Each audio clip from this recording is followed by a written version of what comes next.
আসসালামু আলাইকুম। কেমন আছেন আপনারা সবাই? আশা করছি আল্লাহর রহমতে অনেক অনেক ভালো আছেন। আমিও অনেক ভালো আছি। আজকে আমি ঘরোয়া মশলায় তৈরি করে দেখাবো বেস্ট একটা বারবিকিউর রেসিপি। এই বারবিকিউটা যদিও ঘরোয়া মশলায় তৈরি করা হয়, তারপরও এটার টেস্ট কিন্তু রেস্টুরেন্টের চেয়েও কম কিছু না। এটা খেতে এত মজা হয়েছিল যা বলার মতো না। আমার বাসার সবাই এটা খেয়ে খুবই প্রশংসা করেছিল এবং এটা যে অনেক মজা হয়েছে সেটা সবাই বলেছে। এটা অনেক অনেক মজা হয়েছিল। তো এই বেস্ট বারবিকিউর রেসিপিটি পেতে হলে ভিডিওটি কিন্তু প্রথম থেকে না টেনে দেখতে হবে। আর যদি ভিডিওটি ভালো লাগে প্লিজ একটা লাইক করে দিন আর সাবস্ক্রাইব করে আমার পাশে থাকবেন। পাশে থাকা বেল বাটনটা প্রেস করে দিন, নতুন নতুন ভিডিও ছাড়ার সঙ্গে সঙ্গে নোটিফিকেশন পৌঁছে যাবে। আমি এখানে 7-8টা সাদা ফল নিয়েছি, কিছু দারচিনি, 2টো তেজপাতা আর হাফ চা চামচ গোলমরিচ আমি নিয়েছি, নিয়ে একটু টেলে নিলাম। এটা এখন গুঁড়ো করে নেব।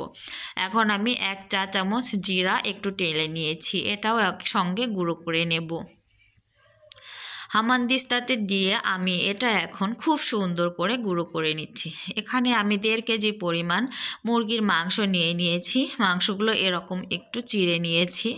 এতে করে মশলা দিয়ে আমরা যখন মাংসটা মেরিনেট করব তখন খুব ভালোভাবে মশলাটা প্রবেশ করবে মাংসের ভেতরে। এখানে আমি 2 টেবিল চামচের মতো টক দই নিয়েছি। এখন একে একে সবগুলো মশলা আমি দিয়ে দেব। আমি এখন আদা বাটা দিয়ে দিচ্ছি 2 চা চামচ। এখন রসুন বাটা দিচ্ছি আমি 1.5 চা চামচ। এখন দিয়ে দেব লবণ, স্বাদ মতো আপনারা লবণ ব্যবহার করবেন। এখানে আমি 1.5 চা চামচ লবণ দিয়েছি, লাগলে আমি পরে আবারও একটু টেস্ট করে অ্যাড করে নেব। আপনারা আপনাদের টেস্ট অনুযায়ী লবণ এখানে ব্যবহার করবেন। আমি শুকনো মরিচ দিয়ে দিলাম 2 চা চামচ। এখন ধনিয়া গুঁড়া দিয়ে দিচ্ছি 2 চা চামচ। আর সেই ভেজে নেওয়া টেলে নেওয়া সেই মশলাগুলো হামানদিস্তাতে যে গুঁড়ো করে নিয়েছিলাম সেটার পুরোটাই দিয়ে দিলাম। এখানে বারবিকিউ সস আমি দিচ্ছি 1 টেবিল চামচ। এখন এই সবগুলো মশলা একত্রে করে একটু মিশিয়ে নেব। দেখেন আমার মশলাটা মেশানো হয়ে গিয়েছে। এখন আমি মাংসগুলো দিয়ে এটা খুব সুন্দর করে মেখে মেরিনেট করে নেব। এটা এভাবে কেটে নেওয়ার কারণে মাংসর ভিতরে খুব ভালোভাবে মশলাটা প্রবেশ করবে, মাংসটা খেতেও খুব ভালো লাগবে। আর এটা ওভারনাইট যদি আপনারা মেরিনেট করে রাখেন তাহলে তো আরও ভালো হয়। আর যদি হাতে টাইম না থাকে তাহলে 4-5 ঘন্টা তো অবশ্যই রাখতে হবে। এখন আমি লেবুর রস দিয়ে দিচ্ছি 1 টেবিল চামচের মতো। আমি একটা লেবুর 2টো সাইড কেটে নিয়ে পুরোটাই আমি চিপে রসটা দিয়ে দিলাম। এখানে 1 টেবিল চামচের মতোই লেবুর রস হবে। আর আমি দিয়ে দিচ্ছি সরিষার তেল। এখানে 1/3 কাপ সরিষার তেল। আমি আবারও এটা খুব সুন্দর করে মেখে নেব। বারবিকিউয়ের ক্ষেত্রে কিন্তু সরিষার তেলটাই ব্যবহার করতে হবে, তাহলে বারবিকিউটা খেতে খুবই ভালো লাগবে আর বেস্ট হবে। এখন এটাকে আমি 4-5 ঘন্টার জন্য রেস্টে রেখে দেব। আপনারা চাইলে এটা ওভারনাইট রেস্টে রেখে দিতে পারেন। আমি এখন বারবিকিউয়ের কয়লাটা রেডি করছি। ওইদিকে বারবিকিউয়ের কয়লাটা রেডি হতে হতে আমি দেখেন এখানে আবারও চলে এসেছি 4 ঘন্টা পরে। এখন আমি একটু জর্দার কালার এখানে অ্যাড করে দিচ্ছি। এটা অপশনাল, এটা শুধু দেখার সৌন্দর্যের জন্য, হাতের কাছে না থাকলে এটা না দিলেও কিন্তু চলবে। এটা দেওয়ার কারণে যে টেস্ট খুব বেড়ে যাবে তেমন কিছু না, শুধু এটা দেখার সৌন্দর্যের জন্য। দেখেন এদিকে আমার বারবিকিউয়ের কয়লাটা কিন্তু রেডি হয়ে গিয়েছে। স্ট্যান্ড বসিয়ে দিয়েছি। এখন আমি বারবিকিউয়ের মাংসগুলো দিয়ে দিচ্ছি। আমি একে একে পিসগুলো দিয়ে দিচ্ছি। আমি ছোট করে নিয়েছি, বড় করে চাইলে এটা দেওয়া যেত, কিন্তু আমি আমার সুবিধার জন্য ছোট করে নিয়েছি, যেহেতু আমার বাসায় সদস্যরা খুব ছোট ছোট, যাতে ওদের আমি 1 পিস করে উঠিয়ে দিতে পারি, এজন্য এরকম করে আমি ছোট টুকরো করে নিয়েছি। আপনারা চাইলে এই টুকরোগুলো কিন্তু বড় করে রাখতে পারেন। তো আমি আমার কাজের সুবিধার জন্য বা আমার বাসার সদস্যদের দেওয়ার সুবিধার জন্য এরকম করে রেডি করেছি। আপনারা চাইলে এটা বড় বড় টুকরো করে বাসায় সবার সঙ্গে একসঙ্গে বসে খেতে পারেন মজা করে।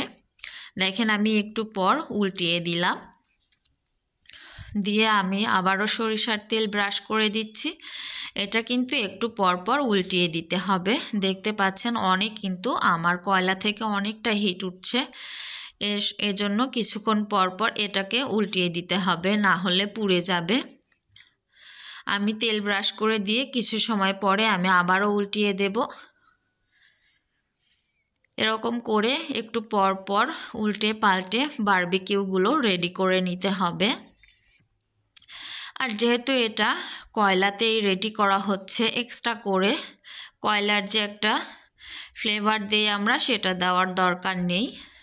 কয়লার যে স্মোকি ফ্লেভারটা এই কয়লা থেকেই এই বারবিকিউয়ের মধ্যে চলে আসবে। এক্সট্রা করে আর কয়লার স্মোকি ফ্লেভার দিতে হবে না।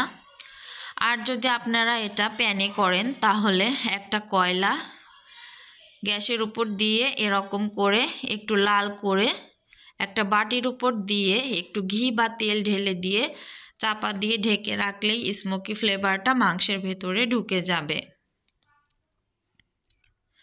আমি যেহেতু এটা কয়লাতে পোড়াচ্ছি, কাঠ কয়লাতে, তো আমার মাংসটা এমনিতেই একটা স্মোকি ভাব চলে আসবে। এক্সট্রা করে এতে স্মোকি ফ্লেভার দেওয়ার কোনো দরকার নেই।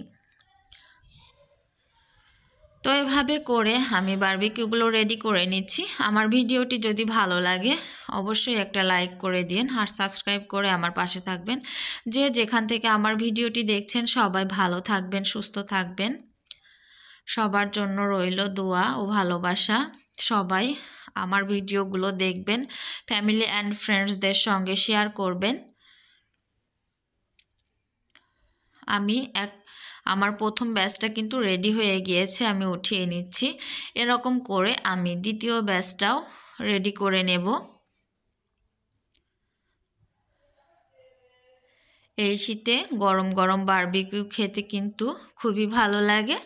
বাসায় সবাই মিলে এভাবে মজা করে রেডি করে খেতে পারবেন আমার এই ভিডিওটি দেখে। তো ভালো থাকবেন সবাই। আল্লাহ হাফিজ।